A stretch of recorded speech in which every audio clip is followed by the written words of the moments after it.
Right, so the BBC have said they were going to deal with Gary Lineker in some sort of passion for drawing comparisons between the Tories and their Stop the Boats bill and 1930s Nazi Germany, or the language of 1930s Germany. And news has broken, just as I was getting ready to record this, that Lineker is stepping down from his match of the day role.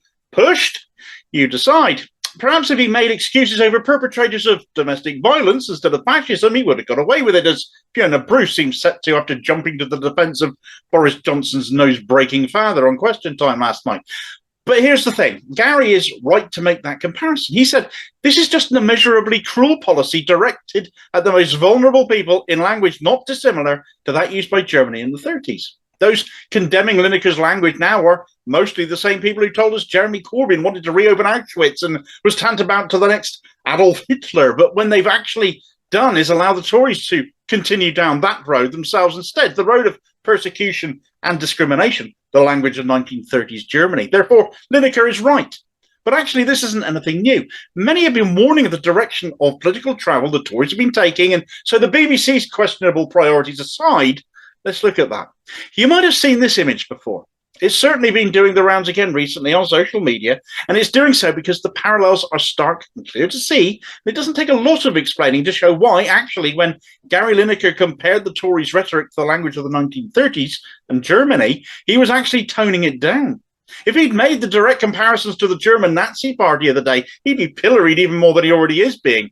But that's not completely untrue either, as these 7 Nazi policy positions that you can see have all been enacted by the Tories too, in a manner of speaking, in recent legislation. If they don't want to be compared to them, I suggest they stop repeating things they did. Peaceful protest became outlawed after 1933 in Germany, as Hitler's SA, his brown shirts, were given paramilitary control of the streets and the police were ordered to assist them, and the mob struck them in their actions. The Tories have emulated this in their police crime sentencing and courts bill. There might not be any brown shirts or equivalent involved here, but what that has meant is that protests can be broken up by the police on a whim of a complaint. They can be restricted to the point of pointlessness, and organisers of protests that end up a bit noisy could face up to 10 years behind bars for it. The comparison is there. The Gypsy and Roma way of life was criminalised by the Nazis, who considered such people to be racially inferior and set about exterminating them. Now, the Tories, of course, haven't begun systematically murdering the GRT community in the UK, but they have, under that same police crime sentencing and courts bill, effectively criminalised their way of life. They were already amongst the most marginalised groups in the UK, and now their nomadic way of life is outlawed through the criminalisation of trespass. They changed trespass from a civil matter to a criminal one. So it now risks prison, £1,000 fines, or even the loss of their homes, as the police have the powers now to seize them.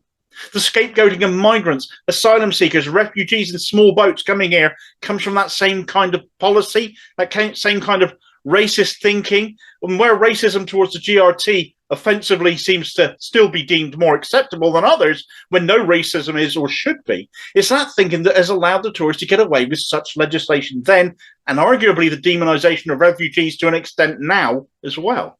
Punching down on people they will blame for this, that and the other, whilst it is they, the aggressor themselves, taking away more of your rights. Fair elections were ended in Germany when the Nazis effectively outlawed all other political parties. Political opponents forced them to wind up. Those on the left first, then others after were rounded up and placed in what they called protective custody, or they were just murdered. The Tories have hardly gone down that route, but of course they have introduced voter ID in a way that will suppress voters. One example would be that Oyster cards for elderly people are deemed acceptable ID to go and vote with, but student Oyster cards are not. What's the difference? Well, which demographic is more likely to vote Tory? They pushed this to begin at the May elections. How many people come those May local elections are going to find themselves barred from their right to vote? I dread to think, but it will be significant, and it will have been engineered that way. Before that came in, however, and you may not have realised this, but the so-called Free and Independent Electoral Commission is no such thing anymore, as the Tories took control of it last year. This is nothing short of an authoritarian power grab, and means the government now controls the watchdog put in place to ensure free and independent scrutiny over election practices. What could go wrong? We'll see in May. Easier to strip people of their citizenship. This was proposed by the Nazis at the Nuremberg rally, and the laws governing it were called the Nuremberg Laws, which required all German citizens to have German blood, and thus rendered Jewish Germans stateless.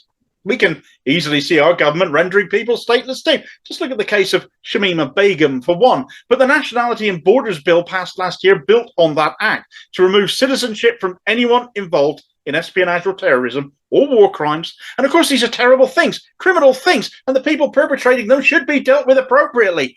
But the issue of rendering them stateless is to say they are somebody else's problem. And by its very nature means anyone of dual nationality or ties to another country through parentage are now second class, because this government will simply deem them as having somewhere else they can go. And if the practicality of that doesn't hold up, well, who cares? Case in point of Shamima Begum again, born in London, our problem. A British citizen, our problem. Left to rot in a Kurdish-controlled camp in Syria because she has nowhere else to go. Whatever you think of her and what she has done, we have abdicated our responsibility to deal with her, groomed and radicalized here as she was. Government now unaccountable to the law. Well, the Nazis seized control of their judicial systems, legalizing everything they did, and the Tories have done likewise via the Judicial Review Bill, which blocks scrutiny in government decisions by the courts, particularly in cases where minorities are being represented. Cue the migrants again.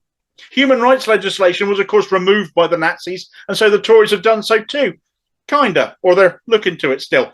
The Brexit Freedoms Bill, yet another bonus of Brexit, giving up our human rights for a British Bill of Rights. Now this, despite the meme, hasn't quite come to pass, since the Human Rights Act is still very much in place.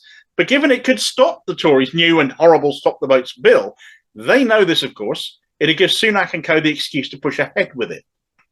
Watch this space for them to do exactly that, because I fear it is coming down the line. And as for blaming immigrants, well, I think I've covered that in other content, as well as this one earlier on in other points. And the Stop the Boats bill itself, causing outrage as it is, reinforces that. If the Tories don't want comparisons with the Nazis or 1930s Germany, the language of it, then they need to stop repeating the mistakes of the past, that wickedness, that language, that control freakery, that fascism, because we know where it leads.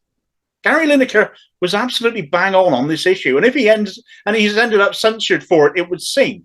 It shows how slavishly the BBC are aiding and abetting this government still. Thanks for watching. If you enjoyed this vid, please do hit like and subscribe, leave a comment and hit the notification bell too so you don't miss the next one. Also look out for me on social media and other interesting stuff by clicking on the Linktree link in the comments below, and I will see you next time. Cheers, folks.